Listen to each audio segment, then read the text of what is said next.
జై తెలంగాణ, జై భారత్.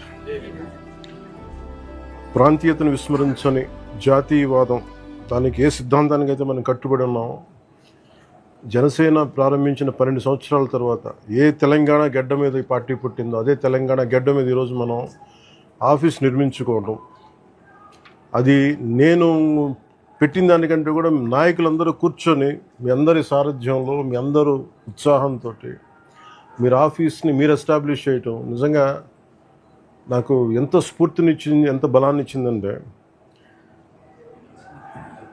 మీరు నా గుండె చప్పుడు మీద. అంటే ఎన్ని ఇబ్బందులు ఉన్నా ఐడియాలజికల్గా, ముఖ్యంగా లాస్ట్ 2 years నుంచి శంకర్ గాని, మహేందర్, హనీఫ్, దామోదర్, సతీష్, ఆ పేరు పేరున ప్రతి ఒక్క రాజలింగం కానీ, దే ఆల్ స్టక్ టు మీ.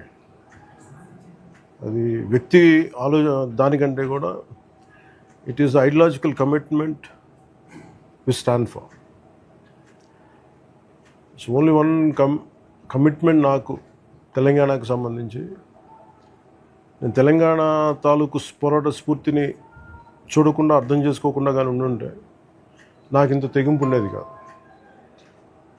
నాకు తెలంగాణను అర్థం చేసుకుని ఉంటే పాలిటిక్స్లోకి వచ్చేవాడిని కాదు. తెలంగాణను అర్థం చేసుకున్నాను కాబట్టి ఈరోజు జనసేన పార్టీ అని ఉనికి ఉంది ఈరోజు నాకు. అదే ఈ రోజున మనకి అటు ఆంధ్రలోకి సత్తానిచ్చింది, అటు కేరళ, కర్ణాటక, మహారాష్ట్ర, ఇలా కొన్ని స్టేట్స్లో సంఖ్యాబలం లక్షల మంది కాకపోతే, బట్ ఇక్కడ ఎలా స్టార్ట్ అయింది అక్కడ ఇలా స్టార్ట్ అయింది. ఇది మీ అందరికీ మనస్ఫూర్తిగా మనందరం కలిసి బిల్డ్ చేద్దాం ఈ పార్టీ. ఇది ప్యూర్లీ పీపుల్